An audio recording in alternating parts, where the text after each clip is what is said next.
Sejak Januari diresmikannya program 100.000 bobo basah oleh pemerintah Kota Banjarmasin, wilayah ini sudah ada sekitar 2.000 lebih bawah rumahan warga yang dibersihkan oleh relawan yang tergabung di Dinas Lingkungan Hidup Banjarmasin.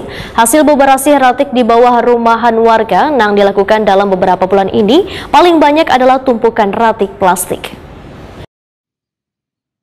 Sejak Januari diresmikannya program 100.000 bobo basah oleh pemerintah Kota Banjarmasin, sudah ada sekitar 2.000 lebih bawah rumahan warga yang dibersihkan oleh relawan yang tergabung di Dinas Lingkungan Hidup Banjarmasin. Kepala DLH Banjarmasin Alif Yosfahlop Wetakoni Prima TV Baisukan Sabtu 4 Maret 2023 memadahkan pembersihan di bawah rumahan warga dilakukan secara merata di 5 kecamatan di Banjarmasin, khususnya bagi pemukiman yang berada di bantaran sungai.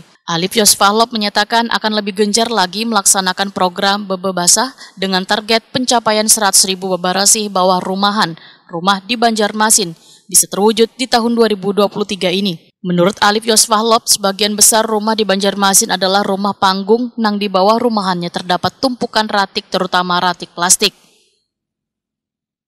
Kan kita rencana 1 tahun, jadi ada 2045 kolom sudah yang kita bersihkan.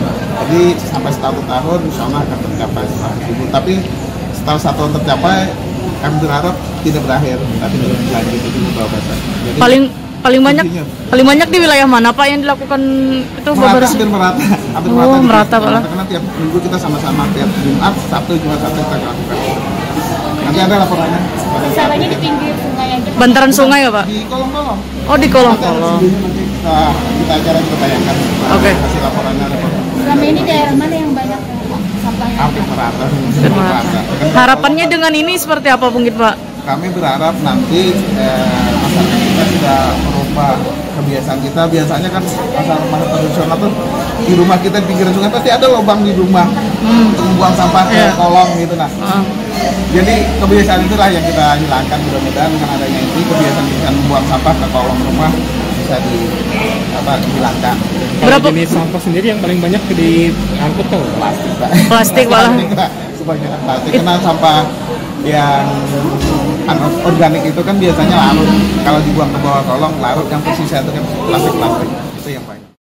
Alif Yosfahlop menambahkan hasil beberasi ratik di bawah rumahan warga yang dilakukan dalam beberapa bulan ini paling banyak adalah tumpukan ratik plastik. Warga pun dihimbau untuk menyadari akan pentingnya menjaga kebersihan di bawah rumahan supaya terhindar dari penyakit.